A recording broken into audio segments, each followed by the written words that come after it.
सर्वांना नमस्कार. मी निरंजन संगीता मनीष कांबळे. नुकतीच आता कल्याण डोंबिवली महानगरपालिका पद भरतीची मेरिट लिस्ट जाहीर झाली होती. त्यात उद्यान निरीक्षक गार्डन इन्स्पेक्टर या पोस्टसाठी ओपन कॅटेगरीतनं रँक 1 मिळवलेला आहे. माझ्या यशात बऱ्याच जणांचं सहकार्य लाभलं होतं. विशेष करून मला कुटुंबाची वेळोवेळी साथ होती.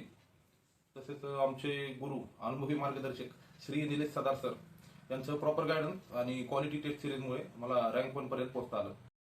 माझ्या एज्युकेशनबद्दल सांगतो. मी ॲग्री पॉलिटेक्निक डिप्लोमा बारामतीमधून केला. त्यानंतर कृषी महाविद्यालय पुणे येथून BSc ॲग्रिकल्चर 2021 साली कंप्लीट केले. त्यानंतर खऱ्या अर्थाने स्पर्धा परीक्षेची वाटचाल सुरुवात केली. सुरुवातीला कृषी सहाय्यक ॲग्री MPSC बरं आणि इतर बऱ्याच स्पर्धा परीक्षा देतच होतो. 2023 साली सार्वजनिक बांधकाम उद्यान पर्यवेक्षक पोस्टसाठी वेटिंग लिस्टपर्यंत पोहोचलो पण होतो.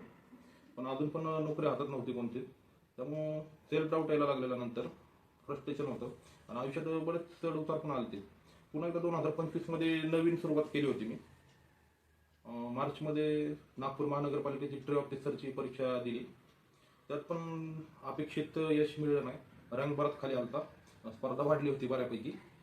त्यानंतर जुलैमध्ये नवी मुंबईची पण दिली आणि आता 11 सप्टेंबरला KDMC गार्डन इन्स्पेक्टरची दिली होती. मुळात उद्यान विभागात जागा कमीच असतात. कॅटेगरीसाठी तरी नेहमी एकच जागा असायची माझ्यासाठी तरी. पण प्रिपरेशनवर कॉन्फिडन्स होता, आत्मविश्वास होता आणि चुका दुरुस्त करून करून इम्प्रूव्हमेंट चालूच होती माझी. निलेश सदार सरांना तर मी फॉलो करतच होतो टेलिग्राम, युट्यूबला.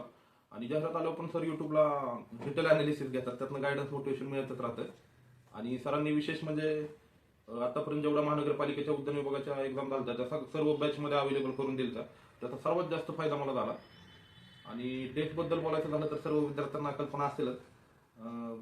त्या टेस्टमुळे पण माझा टाइम मॅनेजमेंटमध्ये क्वेश्चन अप्रोच इतका जास्त इम्प्रूव्ह झाला ना, त्यामुळे ॲक्च्युअल एक्झाममध्ये मी अजिबात पॅनिक वगैरे झालो नव्हतो. एक्झाम पॅटर्न बद्दल सांगतो. सर्वांना TCS पॅटर्न माहितीच असेल. 100 क्वेश्चन 120 मिनिटात. त्यात 4 ग्रुप येतात. आता ग्रुप ए जरी आला 25 क्वेश्चन 30 मिनिटात सोडवायचे होते. मी सिक्वेन्स फॉलो करत नव्हतो कधीच. हॉर्टिकल्चरच्या आधी 10 क्वेश्चन सोडून घ्यायचो, नंतर बाकीचे विषय. तुम्हाला शिफ्ट होता आलं पाहिजे, टाइम मॅनेजमेंट जमलं पाहिजे.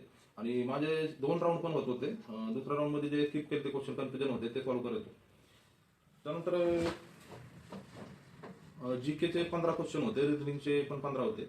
GK मध्ये करंट अफेअरचं उदाहरण द्यायचं तर माझ्या एका मंथच्या नोट्स एका पेजवरच रेडी असायचं. असं जास्त माइंड सब्जेक्टला म्हणजे डीपमध्ये करायचो मी. क्वालिटी माझ्या स्वतःच्या नोट्स असायच्या रेडी. त्यामुळं आणि एक्झामच्या आधी पण माझा सगळा स्टडी 10 पेजेसमध्ये मी रेडी ठेवायचो रिव्हिजनसाठी. त्यामुळे मला बराच फायदा झाला. ॲस्पिरंटसाठी एक मेसेज आहे. ज्यांचं मेरिट लिस्टमध्ये थोड्या मार्कांनी नाव आलेलं नसेल, कसं आहे अपयश येत राहतं. त्यातनं आपल्या चुका दुरुस्त करून परत नवीन सुरुवात करणं आपल्याच हातात असतं. ते म्हणतात ना, मिस्टेक इज लर्निंग ऑपॉर्च्युनिटी.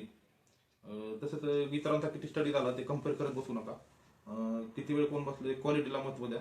शेवट मार्क मिळवणं एक अंतिम ध्येय पाहिजे तुमचं सगळ्यांचं. आणि कुणाची वेळ कधी येईल सांगता येत नाही, पण तुम्ही जर प्रयत्नच नाही केले तर वेळ कधीच येणार नाही. आणि मीच पुरावा आहे की कष्ट जर प्रामाणिक असेल आणि योग्य मार्गदर्शन असेल तर ॲव्हरेज स्टुडंट पण महाराष्ट्रात रँक पण येऊ शकतो. लवकरच आपल्याला उर्वरित महानगरपालिकेच्या जाहिराती दिसतीलच आणि त्यात उद्यान विभागाची पदं असतीलच. त्यात अमरावती महानगरपालिकेत पण गार्डन इन्स्पेक्टरची पदं, नंतर छत्रपती संभाजीनगरमध्ये पण उद्यान सहाय्यकची पदं आहेत.